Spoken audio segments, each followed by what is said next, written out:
Hello, everyone. Welcome to episode 119 of the J Situation Podcast. I'm recording this on June 28th, 2022. How you folks doing on this wonderful day? Yeah, man, I'm doing well. Super crazy busy this week. It's a little crazy. It's a little insane, but we're here. We're doing the podcast. So thanks for listening. Thank you for joining me today. It's going to be great. You know, it's raining right now in Texas, and we're sort of in a drought. So this is pretty awesome. Super stoked about it. It's actually been raining all afternoon, which I normally wouldn't be so excited about, except it hasn't rained in quite some time. So we're super blessed. Yeah, feels good. It's going to cool things down a little too, which is awesome. So man, this day's been crazy. This week's crazy, but it's only Tuesday. But when this rain came, I was like, yeah. It's looking up. It's one of those positive moments. So this is going to be a rather quick episode because if you have noticed, you probably have noticed, if you looked at the title of the episode and the topics for today in the show notes, it's actually data release day too, isn't it? That's right. So Future J, when you guys are listening to this, Future J is probably hard at work making sure everything on the website is running smoothly. And right after I'm finished recording this, I have to wrap some things up so that Future J will be able to do that in the morning. So let's get on with it. The J Situation Podcast is proudly sponsored by Silencer Shop. That's right. You can use their kiosk, do your fingerprints and photos electronically, and in turn, you cut down on errors. You simplify your silencer purchasing process. You do. You get a money-back guarantee, and it's great. No transfer fees, no paperwork errors, just you and your silencer with no drama. It truly is silencer ownership simplified. That's right. And secondly, this podcast is brought to you by True Shot Gun Club out of Arizona. And how do they support? Well, it's simple. You click the link in the show notes or on the website for every episode, and it takes you to their website. If you buy ammo using that link, it helps the podcast, and it helps PEW Science. Done. That's right. And if you also want to join their club to get free shipping on all your ammo, sort of like Amazon Prime, but for ammunition, it's called their A-Zone membership. You can use code word PEW Science at checkout and get $20 off that membership for the whole year. That's right. Free shipping on all the ammo you buy. You buy a case of ammo, free shipping. You bought a pallet of ammo, free shipping. Maybe. I don't know. You win, they win. You help the podcast. Boom. It's simple. I hope that helps you. Lastly, this podcast is sponsored by PEW Science, pushing the silencer industry forward one test at a time. Visit PEWScience.com for the suppression rating. That's right, the simplest and the most accurate hearing safe ratings for your suppressed small arms based on true human inner ear response from the entire gunshot from before combustion takes place all the way until all the combustion is gone. It's the only place you're going to get it. PEWScience.com. That's right. And the suppression rating is in Section 5 of the Silencer Sound Standard. The standard walks you through gunshot noise, sort of like Wikipedia, but it's cooler because it's about silencer sound. There's 7 parts. They're all on PEWScience.com for you to read. And if you haven't seen it, that's okay. Skip directly to the suppression rating in Section 5. It's going to let you know how silencers stack up in comparison to one another with regard to sound at the muzzle and at the shooter's ear. And it gives you a hearing-safe dose limit for the particular platforms on which the silencers are tested. It's directly tied to human perception and inner ear response. If the rating's higher, it's probably going to sound better. It's going to be less risky for your ears. If the rating's lower, it's probably going to sound more harsh or a little bit louder, and it's going to be probably more damaging to your ears. That's all there is to it, okay? It's a damage risk criterion for you, and it's there for you to use. You're not going to find this information anywhere else in the world, okay? The 6th section of the standard contains all the reviews. If you don't even want to look at the reviews, the reviews showing you the entire gunshot events and all the combustion physics, you don't have to look at those if you don't want to. There's the PEW Science ranking section. That's right. Section 7 of the standard contains a simple database tool for you to sort and view all the suppression ratings of all the publicly released test data. There are links to the individual reviews in the database. So you find something you like, you can click it, and it'll take you back to Section 6, and you can go wild. That's right. As always, if you're a manufacturer and you like to use PEW Science for private testing and consulting services, there's a form on the website with which you can submit that inquiry. all your contact information and any test data that we generate as part of a contracted effort will be held in strict confidence, unless, of course, you want to release it to the public, in which case PEW Science can help you do that. And you know what? You're going to see an example of that today, aren't you? That's right. That's why you're here. And you can support PEW Science and all the testing I do and this podcast by joining with a membership at pewscience.com. It would mean a lot. It helps a lot. And all the members that support it, you guys are making this happen. And if you're not into that monthly fee type of thing, that's okay. There's a donate feature on the review page and on the podcast page. Every little bit helps. Okay, you can give a little bit, you can give a lot of it, or you can give nothing at all. And something that's free and doesn't cost you anything, you can give the podcast a great rating, a 5-star rating there on the iTunes or the Spotify there. And you let folks know that silencers and guns are awesome. And you can join me in the effort to normalize the use of suppressed small arms. Okay? That is, at the end of the day, the overall goal.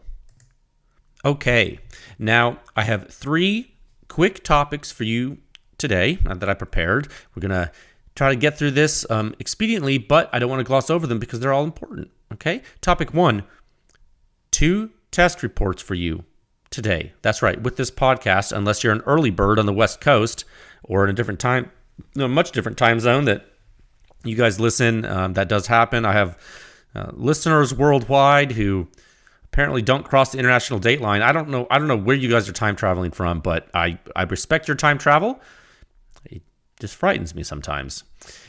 Theoretically, when you're listening to this, if it's the morning and it's not too early, there should be 2 test reports on pewscience.com. That's right. There should be Sound Signature Review 679, which is the Liberty Precision Machine Anthem-S, and there should be Sound Signature Review 680, the Anthem-K. And both of these silencers from Liberty Precision Machine are on supersonic 308. It's interesting data, okay? And this is just going to be an introductory discussion. It's not the technical discussion. This is just to let you know that it's happening because, I had to kind of move this publication up due to a trip I have tomorrow. So instead of releasing this on Thursday, you're getting it right now, and it's a pretty big deal. So let's talk about it. That's right. And then topic 2, it's SCAR time. It's SCAR time, ladies and gentlemen. Oh, yes. 308. God's caliber. So let's talk about the SCAR and the why behind this. And basically, we're going to kick off the PEW Science SCAR Project. That's right. The PEW Science SCAR Project's kicking off. We're going all in, baby. Topic 3.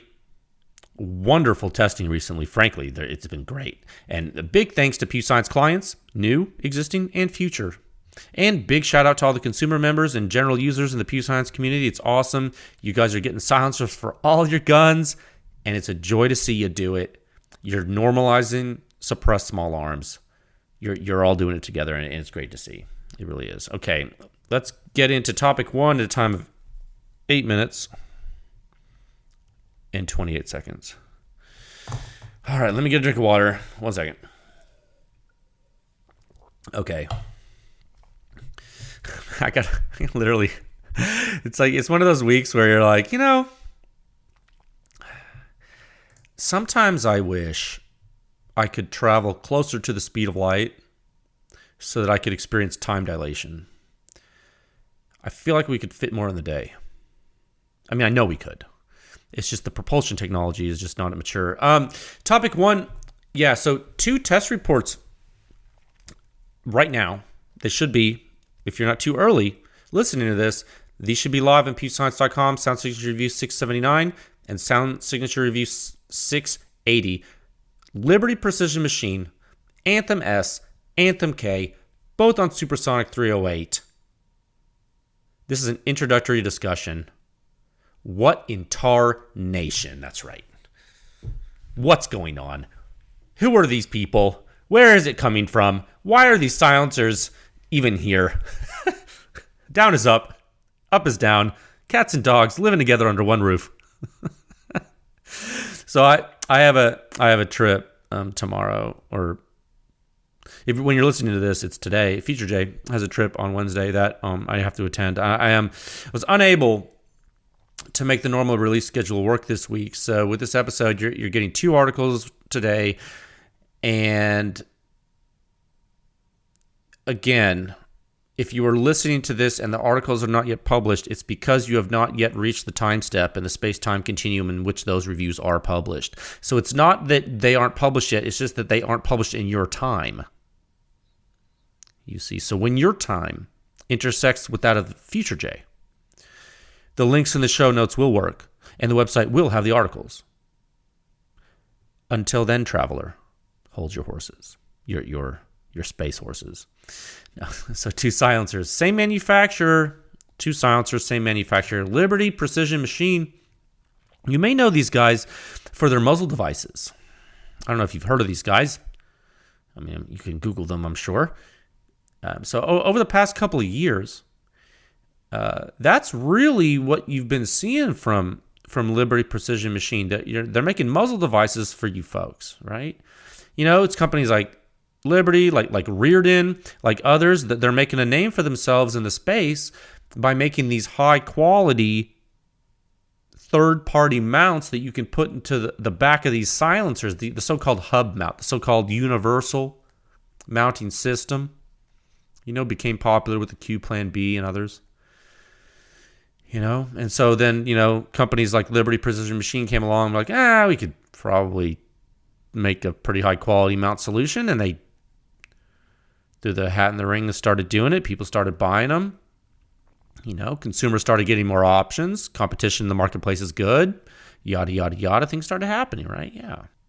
And they started to really make a name for themselves in the space. And, you know, in parallel, they're doing silencer development. And they listen to the podcast. They follow the work. Yeah, they follow the research. You see where this is going? Stay tuned. You know what I'm saying? This isn't going to be a technical discussion on this podcast, okay? I reserve those for the episodes I do the week after each data release. Because this episode is being released concurrently with these 2 data sets, I get to do something I don't normally do. I get to give this introduction. You know what I mean? Which is cool.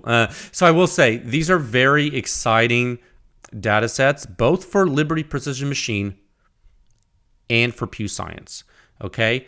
For Liberty, it's exciting because they get to showcase the performance of their products to the world. Right? For PEW Science, it's exciting because I'm excited for them. Okay? It's that sympathetic excitement, baby. You know what I'm talking about? But also, it's a big day for PEW Science, too. Okay, let me explain. So, Liberty Precision Machine is thought of as a mount company. Okay? Now, you will think of them as a silencer company going forward. Yeah. Because they're a silencer company that exists in what I call the post-PEW Science era. PPS. Post-PEW Science. It's like AD, but newer. But yeah, this is their design. This is their R&D. This is their hard work. This is their determination, their funding, their mistakes, their successes, their everything. This is theirs. And this is their day. This is their product. This is their hard work showcased to the world. Okay? And it's also, in my opinion, an incredible case study of determination and motivation supported by PEW Science. Okay? They follow this effort. They learn more and more. Okay? They start making silencers. And finally, they contracted to do testing of their final product. The final testing to show the world after they had performed internal R&D. I mean, I asked them, and it's a really, we're seeing this happen. And so I asked them, I said, hey, I asked them if my data and analysis helped them with their design. I was curious. I was like, I wonder if that helped at all. I was just curious. You know what I mean? I was just, honest question. I wanted an honest answer. I didn't want them to be blowing smoke at me or anything. I was curious. I wanted to know how, if at all, PEW Science benefited the development of these silencers. I wanted to know. And they told me that PEW Science data and these podcasts helped them to understand and put into words why they were seeing the phenomena they were seeing. Okay? So there were certain reviews that were very helpful. I'm not going to go into details right now, but there were certain reviews that were very helpful because they demonstrated the importance of different phenomena. Okay, I'll just say that. That's what they shared with me, okay? And that was good feedback for me. That was good feedback for PEW Science. And what it is, it's directly in line for what my hope was when I started the whole thing. When I started this whole thing, this was what I wanted to happen. This was one of my goals. This is one of the things that some people are still not getting. Some manufacturers still don't get it. But Liberty Precision Machine gets it. They're one of them that really gets it. And you're going to see that when you look at these reviews, and you're going to see that as PEW Science continues to release reviews. You're going to see what's happening here, and it's not by accident. Okay, this is real stuff, and it's all directed on purpose. Okay, because the goal I had was multi-tiered. First of all, I wanted to help consumers get real and meaningful data. I didn't want you guys to have to worry about trusting it or being sold something, or there being ulterior motives involved. I want you. PEW Science is a place where you can go, and I do not care what you buy. I do not recommend a silencer to you. You come here for the clear, unfiltered, technical data and analysis, and sometimes I give you some colored commentary in the podcast to help you understand it. And that's what you come for. You don't come here to buy anything from me. And I think that's good. And I think we've succeeded with that. Now, secondly, what else I wanted to do? I wanted to help the state of practice. I wanted to explore what was possible. What was possible, what is possible, what might be possible in the future. What can be done? I want to explore that. I think we're starting to do that. Third, I want to help get new shooters into silencers. Okay, I want to help normalize their use, and I want to grow the discipline. I think we're doing that too. I mean, we don't have to think. We know we're doing it. The feedback's there. And then finally, and this is a big one for what we're talking about today here, I want to help manufacturers understand their systems so that further progress can be made. And that's a big one. All right, and we did it. We've done it multiple times, actually. We've already done it multiple times. Now, this current one with Liberty Precision Machine, this is a real-life current public case study of it happening, and I couldn't be more proud of the effort. I couldn't be more proud of Liberty Precision Machine and everyone involved and following and supporting PEW Science. All you guys. And listening to the podcast. You're all responsible for this happening. If this podcast wasn't happening, do you think we would see this happen? Do you really think you'd see it in this way? Do you understand the implications of all this? It's crazy. So look at the data. You need to go look at this data. The Anthem-S is wrecking shop. Okay? Consider the totality of its performance and features. Just so consider it. I do not know how much it costs. And as of the time of this podcast recording, I haven't finished all the links and stuff in the reviews that I'm going to be coding up for the website in the morning. The reviews that you are undoubtedly looking at now as you listen to this, I have not completed those yet. So and also they don't have their silencer live on their website yet. So, and I didn't ask them this, so I honestly do not know how much this thing costs. And you know what, I might not know because I don't tend to look at that stuff. If I see it, I'll be like, oh, okay, that's cool, and I'll probably forget. Unless it's like really, really cheap or really, really expensive, I don't look at that. So I don't know. So when you look at this data, I can tell you what I do know about the silencer. I know how it performs on 308. I know how it performs. So when I say consider the totality of its performance and features, I'm saying consider the totality and the performance of its features when you look at this article, because I think it's probably a big deal. And then there's two articles. Then look at the Anthem-K. You keep in mind, this is an S silencer and a K silencer. So it's a short or mid-size and a shorter. Very short. Remember, K is kurz for German. It's German for short. That's what K means. Okay, the S, it's strange. I don't know who did this. I don't know if it was Dead Air with their Sandman, or whatever they did. But L, S, and K, it's kind of strange. It should have been L, M, and K, long, medium, and short. Because K means short. It never should have been a Sandman S. Should have been a Sandman M, really, when you think about it. Anyway, so I'm not in marketing. But yeah, so they have an Anthem-K, which is even shorter than their S. Thing's not big. And it hangs. It hangs. It's compact. And like the Anthem-S, it's not heavy for what it is. Okay? And it's a big deal. You got to check that out, right? So I'm still toying with some of the language I'm going to use in the articles. I'm telling you, I'm not done yet. But at the time of this podcast recording, I will say this. Based on what I see in the performance of these silencers, especially the Anthem-S, for the size and weight, all things considered,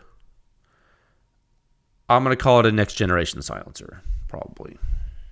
Or one could, based on the performance parameters and characteristics of this silencer, one could, if they were so inclined, call this a next generation silencer. Because of the totality of the features and performance. Okay. That's PPS. That's post-PEW Science. That's obnoxious. I don't like the acronym. We'll have to figure something cooler. Now, the point is, though, we know how to quantify things like this. You see what I mean? We know how to quantify things like this. So now the conclusions that I'm making can be made, which is powerful in and of itself, because you wouldn't think you would be able to say such a thing. When someone says, when a product is released and a marketing team comes up with their shtick or their, whatever it's called, their plan, I don't know, launch stuff. When a marketing team does that and they say this is a next generation widget and this widget is the best widget and it does widget things better than all widgets could ever do, you lose some of the meaning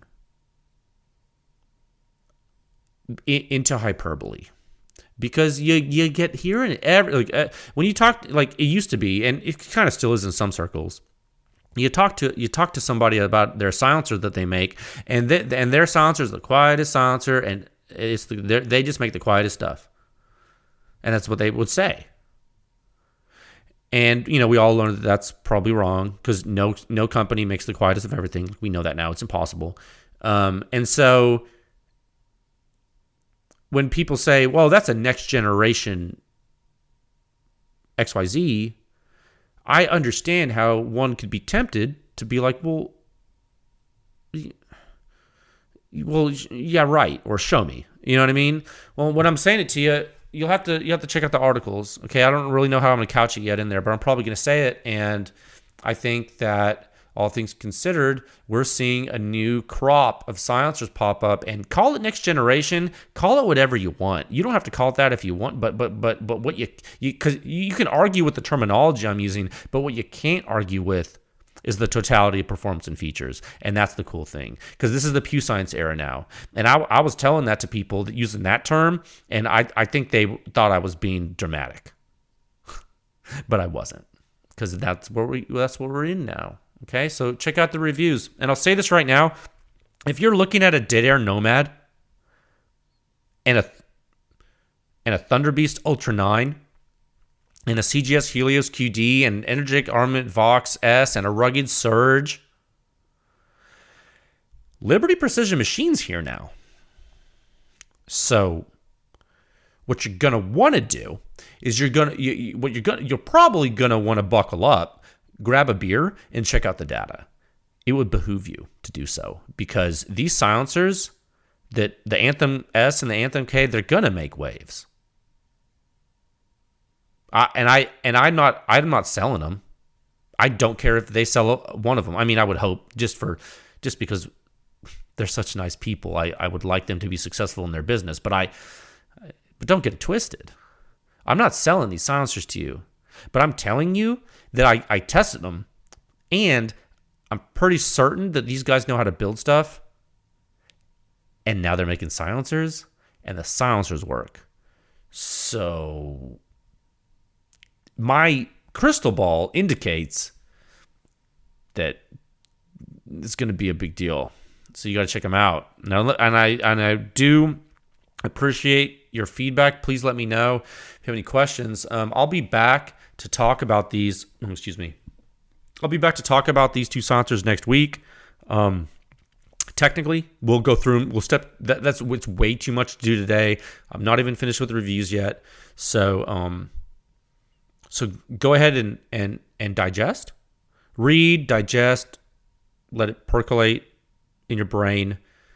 Perform some independent study per typical. I always do the technical discussion the week following a data release. So this is the only difference now, is that you're getting this on a podcast day instead of a day following the podcast. Other than that, business as usual. And I'd like to close this topic by saying, Riley, thank you for trusting me to perform this work. I really mean that, sir. I really appreciate it. I know it took a while. Thank you for your patience. I hope the analysis and articles lives up to your expectations, and I hope I painted accurate portraits of your new silencers. Okay? I really do. I say that sincerely. So congratulations on a hell of a job.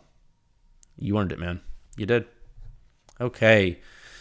Topic 2 at a time of 27 minutes and 38 seconds. Let me get some. I'm losing my voice. 1 second. I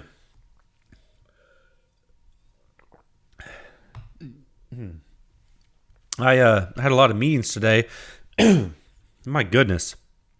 I had a lot of meetings today. I've been talking literally all day. And then tomorrow I'm going to be talking all day. And then the next day I'm going to be talking all day. And then on Friday I will rest. And that will be, well, I won't rest. I'll just work but talk a little bit less. And I tell you what, that's fitting. That's a fitting introduction for this topic too. Because on Friday I will finally start to get intimately familiar with the new FN SCAR that is literally sitting in a box right in front of me that I'm staring at. Because topic 2 is, it's SCAR time. That's right, ladies and gentlemen. Oh, yes. 308, God's caliber. I'm not going to stop calling it that, so buckle up. We're going to talk about the SCAR right now. We're going to talk about why I'm talking about it. And I want to introduce you to something I just decided, a terminology I just decided to use, and that's the PEW Science SCAR Project. We're going to call this the PEW Science SCAR Project. Why? Well, because I run PEW Science and I'm calling it that, so I think it sounds cool too. Hey, they already had the name. Rolls off the tongue pretty good. So, the test host for this project, it was delivered today. Literally logged it into the books. Haven't opened I opened it to log it in, but I haven't even opened the action of the firearm. But it's a SCAR, Special Operations Forces Combat Assault Rifle. It's not an AR. No. It's not an AR-15, and it's not an AR-10. It's a SCAR. This specific SCAR is a 17S chambered in 7.62 by 51 millimeter NATO. That's right, 308 God's caliber. That's right. The gun ships with a 16-inch barrel. That's what's in the box right now. The firearm is semi-automatic. It functions using a small gas piston that is operated by the combustion gases traveling through the gas port on the barrel. So it's a piston system. Okay. Short stroke piston. The piston is forced rearward, and it's in contact with the bolt carrier. It accelerates the bolt carrier rearward there. And that momentum, that gas momentum that has been imparted upon that bolt carrier, carries the bolt carrier through its full stroke, and the short piston stays at the front of the rifle. That's right. Both the length of the piston and the stroke of the piston are short. Okay.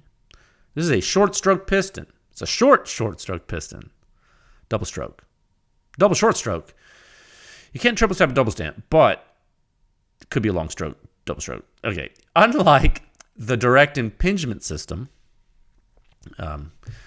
praise be to Stoner, bless his name. Unlike the direct impingement system in most AR-15 rifles, praise be to Stoner, and AR-308 rifles, or the AR-10, praise be to Stoner, the short stroke piston system, okay, I'm gonna say it like that. The short stroke piston system transfers gas momentum to a metal rod.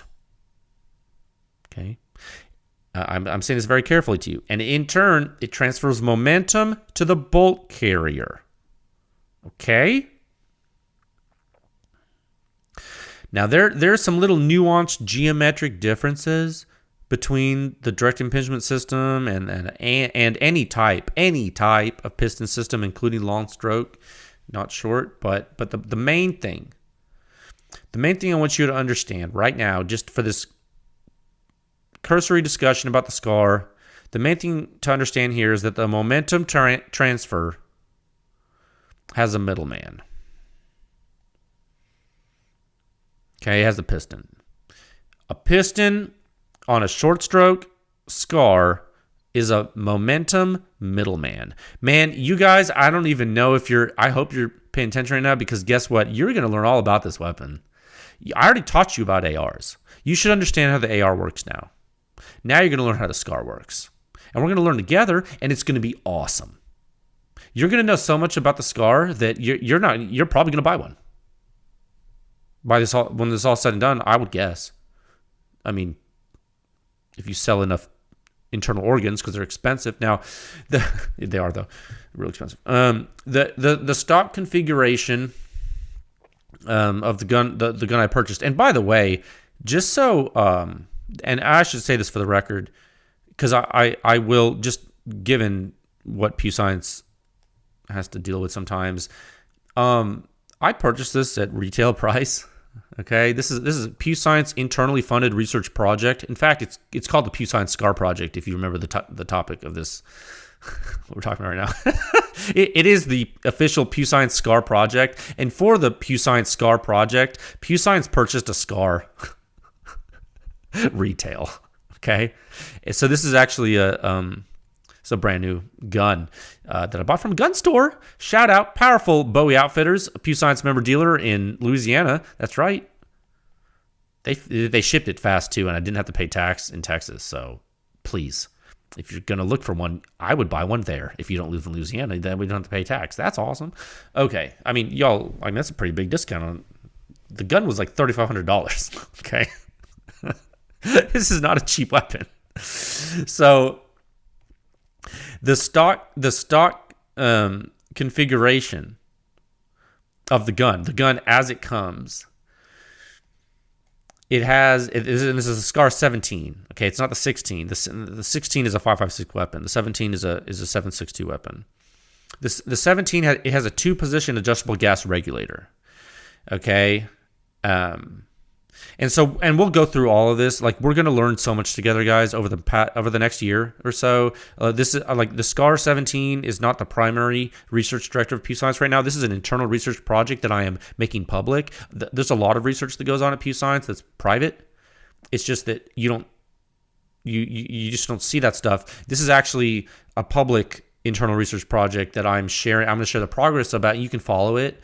The PEW Science SCAR Project. You can follow the PEW Science SCAR Project at pewscience.com and on this podcast. And we're going to progress. Basically, we're taking a weapon system. We're going to be performing basic weapon familiarization. We're going to talk technical pretty much the whole time. You're going to learn things as I learn them, and I'm going to learn things as you learn them. I'm going to tell you everything I do to this weapon. I'm going to tell you everything I measure about this weapon. We're going to present it publicly or to PEW Science members. I haven't decided quite everything we're going to do yet. And we're going to see where it takes us. And we're going to learn about it. Okay? And one of the reasons, well, we'll go into the reasons later, but one of the things you got to know about the SCAR is we just talked about the fact it's a short stroke gas piston, and you're going to learn all about that. Don't worry if it's overwhelming right now. You're going to understand it later. It is a gas-operated weapon, obviously.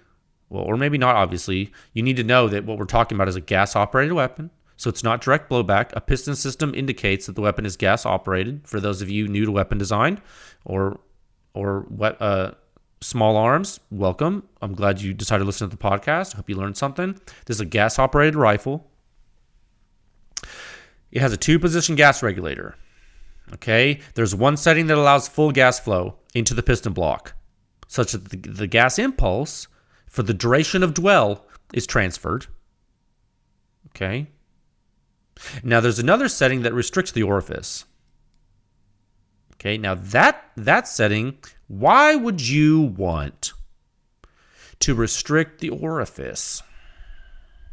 Well, why would you, let me put that a different way. Why would you want to change the orifice size in a gas block of a short stroke piston rifle? Why would you want to change the gas port size in an AR-15 direct impingement system? Bless Stoner. Praise be a Stoner. Bless his name. Amen. No, really. Why would you want to change the port size of a gas-operated rifle? Why would you want to change the gas port size? Well, sometimes ammo's different. There's that. Is it that different? Well, it can be, but you could always set it and forget it and tune it for the weakest, so that way you could always cycle. Maybe be a little overgas sometimes, right? So-called overgas setting. You could do that. Might be okay. But why else would you want to change the gas port size? What if you used a silencer? What if you had additional impulse in the system? What if you artificially increase the dwell time by adding a silencer? What would happen? You got additional gas impulse in the system now. How do you control that? Well, you can turn a lot of knobs. We talked about this before with the AR platform. Remember, we're talking about the SCAR now. We're not talking about the AR anymore. We're talking about a SCAR on this topic. You may think the SCAR is an AR-15 or an AR-10. You may think that. You may even think they're so similar that you may compare them to each other. You would be wrong. They are different weapons in many ways.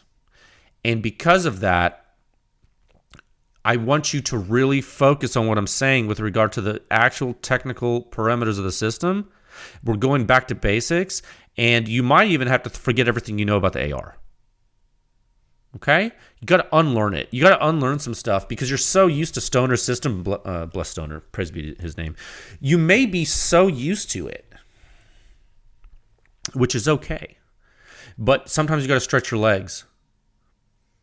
And I'm here to take you out of your comfort zone because guess what? It's moving me out of mine. So if I have to be uncomfortable, bro, we just got handcuffed together. You're my new best friend. All right? All right. So now one of the problems with the SCAR is that it's intended for a specific purpose. This is not an AR-15. I'm going to say that. I'm going to keep saying it. The SCAR is intended for a specific purpose. And somewhere along the way, enough people forgot. Okay?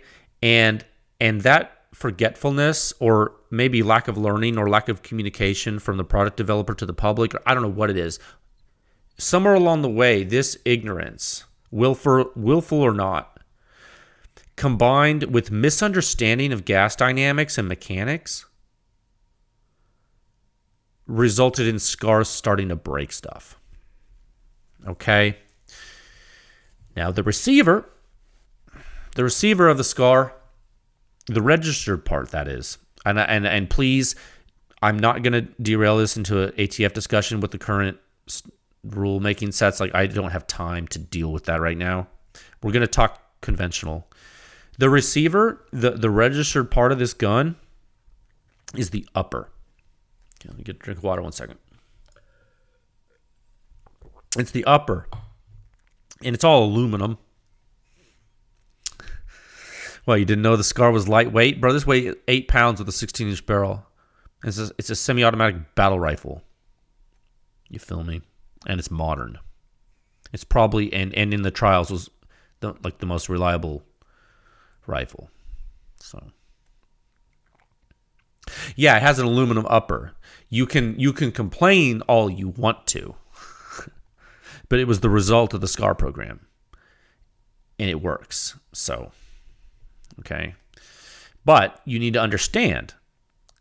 You need to understand. You don't necessarily need to question the design, although you can. But you don't necessarily need to do that as much as you need to understand the design. And when you do, and when we do together, I think it'll be fruitful. It's an aluminum receiver. And the lower receiver is not registered. And it's plastic. You know? The lower is plastic. And we're not going to get ahead of ourselves, but I would say the SCAR can best be described as a robust barrel. Let me see. It could probably be best described as a robust barrel and bolt carrier shrouded in a display case. You carry around the barrel and the bolt carrier. You carry it around. That's the SCAR. The rest is along for the ride. You see? The heart of the SCAR, that creamy center where all the goodness is the barrel and the bolt carrier. And the whole bolt carrier assembly. That barrel and bolt carrier, that's where the magic happens. And it is encased in a cocoon that is efficient for the task. That's the SCAR. Okay, now if your SCAR is significantly overgassed, it's going to destroy itself. And a better way to say that is, if you don't know what you're doing, you're going to destroy the SCAR. That's probably a better way to say that. Because it's not an AR-15. Remember? I said that a couple times. It's not an AR-15.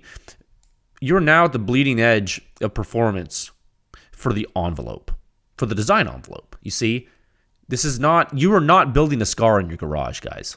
You're not. Okay? You're not building a SCAR in your garage. Now, you can build an AR-15 in your garage. All day, every day, twice on Sunday. You can get instructions on the internet, and you can build an AR-15, and it's fun, and you should. But you're not building a SCAR in your garage. The SCAR is a race car. Your AR is a muscle car. Okay, there's a difference between those two things. Okay, now when you understand the race car, you can do amazing things with it, and you can do them for a very long time.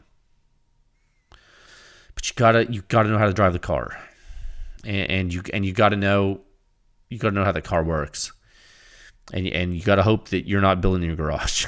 Okay, so I'm gonna say right now, I'm very new to the SCAR platform, but I've studied it. Okay, now I'm telling some of my experience. The first firing experience I had with a SCAR, occurred when I went to visit OSS last year, or Hux. The company you now know as Huxworks. Huxworks is actually now, I don't know if Huxworks is a subsidiary of OSS or owned by OSS, but OSS still exists, but Huxworks is the silencer brand.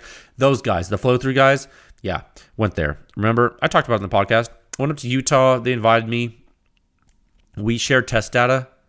That was one of the main reasons for that visit. I went to their test laboratory in their sanctum, and I was able to fire, disassemble, and study SCAR 17.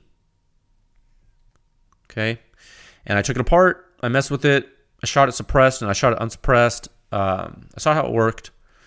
I didn't spend the entire day with the SCAR, but I spent enough time with it for me to get a basic understanding of this weapon system and some of the basic kinematics, things like that. So,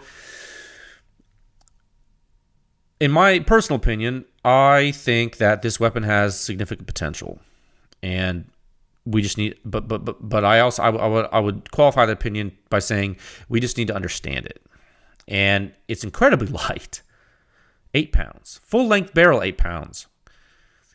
Now, properly adjusted, there's no reason this system shouldn't be an incredibly reliable and very accurate rifle. I mean, there's no reason why it shouldn't be great. I mean, the barrel's fixed, but you can change it. The action's simple. The gas system's adjustable. In fact, the gas system can be improved. There are some improvements you can make to the SCAR. Some get simple, some are extremely complex, potential improvements. But I found this company, right? One second. I found this company called Mototech Engineering. If you can believe this, man. These guys, they're down on the Texas-Mexico border in McAllen. I don't know if you guys are familiar with South Texas, but it's in the valley. We in Texas call it the valley. It's the Rio Grande Valley. I spoke with the owner. When did I speak with that dude? Yesterday. That's right. I called him. Last week I bought a 10-position gas regulator for the SCAR, and he made it. He created it. This guy. He calls it the Scarburator. You get it? Because it's like a carburetor, but for your battle rifle, for your SCAR. I thought it was a genius name. I complimented him on that, by the way. And it's back ordered. I back ordered it. It might take a month or so to get this thing, and so I have some time, So I was like, I'm gonna call him because I want to know. I was like, first of all, I wanted to introduce myself, tell him what I'm doing. I want to tell him about the PEW Science SCAR Project. God, that sounds so great. The PEW Science SCAR Project. Put that in a coffee cup. I wanted him to tell me in his own words. I didn't want to. I know he has a website, but I wanted to talk to him. I wanted him to tell me, more about it, more about the product, more about his design process. He's a smart guy. Essentially, it is what it appears to be. I have not received it yet, but from what I talked with him about and what I understand it does, it is essentially a restricted mode gas block for the SCAR piston system. Yeah, it has an internal spring plunger. Yeah, it indexes with a detent, and it's adjustable by hand or with a screwdriver, like a flathead from the front type of thing, because it just has a notch in it. And you also put set screws in it so you can adjust it in between the settings and the detent. So let's say you're like halfway between two detent settings. He has a set screw you could like lock it in place, but halfway between, if you really wanted to. Very interesting. Very simple, yet smart. There's some gas path stuff he's done, which I think is very interesting. You got to understand, a lot of people don't get this, and I don't want to give away the farm with regard to everything that goes on in these weapon systems, but I can tell you right now, there's shock physics going on even inside the gas block. We're talking about a tremendous amount of energy, and these combustion events are violent. And if you think about a gas system of a gas-operated rifle as just a plumbing system, like water flows, you're going to have a bad time. That's not how it works. The physics are different. And so this flow is not incompressible, and there's a lot of things happening that they're happening very suddenly and impulsively. And so the very nature of trying to regulate gas flow on a system like this poses its own challenges. And it's not only material and temperature and durability. And everyone that talks about adjustable... No. Let me back up. I'm going to be unfair by saying that. Let me choose my words. There are people who speak about adjustable gas blocks in a negative way because they insinuate that using them is unreliable and they're a part that can fail, so that they don't believe in them, and that they only recommend proper sizing of the port. And but those are AR builders, aren't they?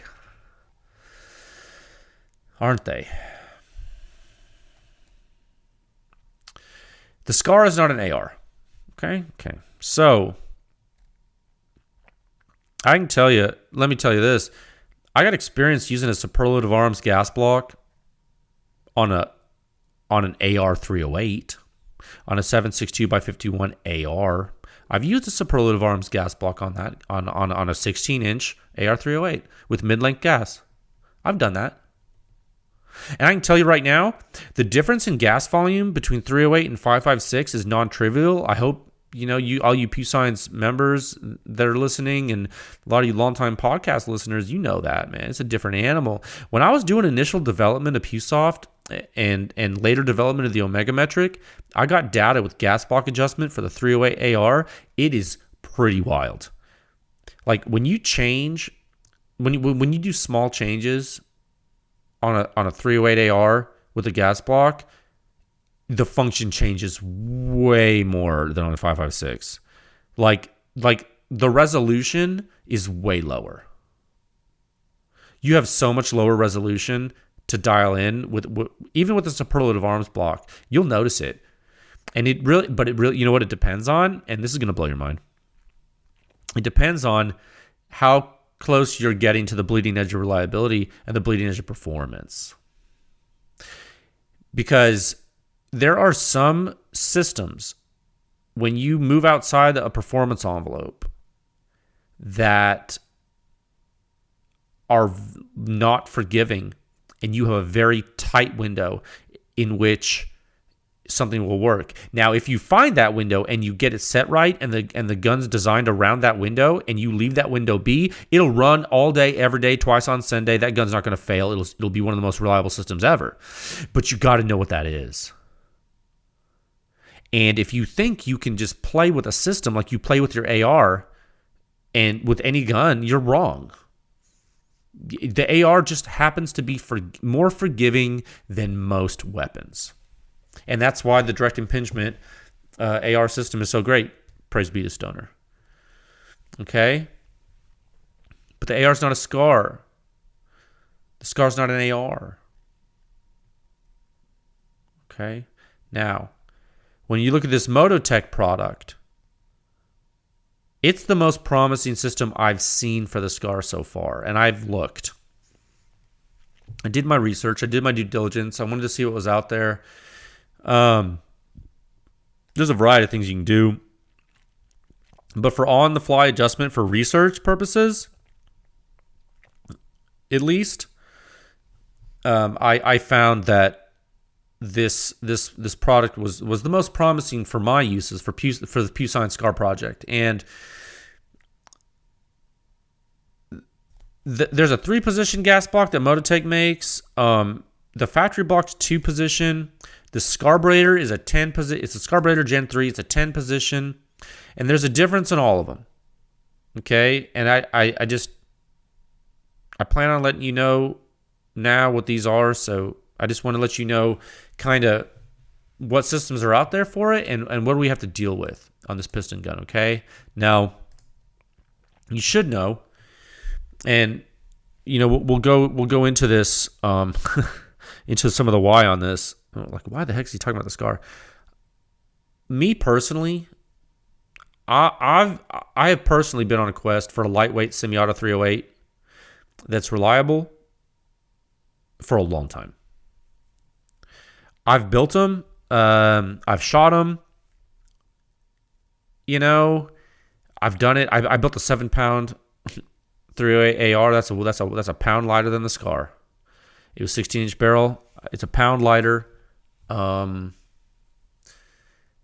is not a good weapon system. The way I cut weight was not the smartest way.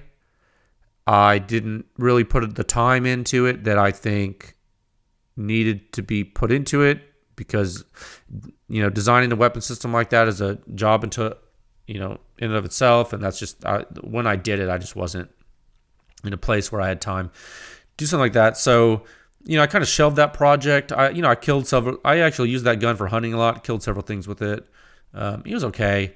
Just didn't inspire confidence.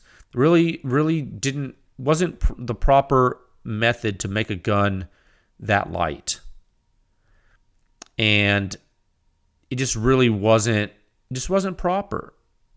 So now that PEW Science exists, I actually had been in communication with FN for a while, and I've spoken with people there, and I've spoken with a lot of other folks, about the SCAR specifically, about how it works, how it was developed, certain problems they've run into, certain things, certain things the public doesn't know about the SCAR, including things that all those military guys who don't like it say. That I'm talking about the stuff that they're not talking about. I'm talking about like technical things about the weapon. Like, they can talk all day about how to stock breaks or something, but I'm not talking about that. Like, that's not really why you come to PEW Science, right? I'm talking about like actual technical performance of the weapon, and so now that PEW Science exists and we're doing this project, and we have the funding means to make it happen, I felt it was appropriate for SCAR time. And so what I did is I bought that gun, and then I bought a 13-inch barrel factory for it too. And so now we got two barrel lengths. We got a 16 and we got a 13, right? And we got a lot of silencers, and we got a lot of existing silencer data on 308. We got a lot of 20-inch data, right? Don't we? We got a lot of omega metric data. Let's see what we can discover. Does the gas system have port pop? And if so, does it matter? And does the omega metric scale everywhere? Does it scale to 13 inches? We know it works with 16-inch and 20-inch roughly for a lot of stuff, right? What does 308 do when it gets shorter? How's the recoil? Is the recoil as soft as people say? What about when you tune it? Does the recoil get better? How accurate is it? How quiet can it get? Which silencers give the quietest and lightest and shortest package on the gun and work? Can the gun survive it? What exactly happens? What exactly happens to the SCAR when you put a silencer on it? Let me ask you this. Does the same thing happen to a SCAR when you put a silencer on it as it happens to an AR? Remember, the SCAR's not an AR. Does the same thing happen? Maybe not. Maybe not. And because of that, can you compare a suppressed AR to a suppressed SCAR? You may think you can. A guy that works in the industry told me something, and he said it multiple times. I'm going to repeat it on this. It's kind of the last thing I'll say on this topic. And sir, I don't want to blow up your spot, but I think this is a good quote. It's a good concept that you've shared with me over the year or so that I've known you. This guy told me, there are a lot of weapon companies that make really good weapons and really don't understand silencers. And there are a lot of silencer companies that make really good silencers that don't understand weapons. And that guy's true. That guy's right. What he's saying is true. Both those things are absolutely true. So when you put a silencer on a SCAR, Who told you that was going to be okay? I'm asking. Who told you could do that? And if no one told you you could, why did you think it was okay? What, because the barrel's threaded? Imagine your hubris. Imagine your hubris to think that because a barrel is threaded, it's okay to put a silencer on the gun. And all the people that work for silencer companies right now that are listening to me say this might be scoffing and upset with me for saying that. But guys, just because you make silencers does not mean you understand how the rifle works. I don't care who you are. And just because those rifle manufacturers threaded that barrel does not mean they know how the silencers work. And you both may be thinking you understand all this and that I should shut up, but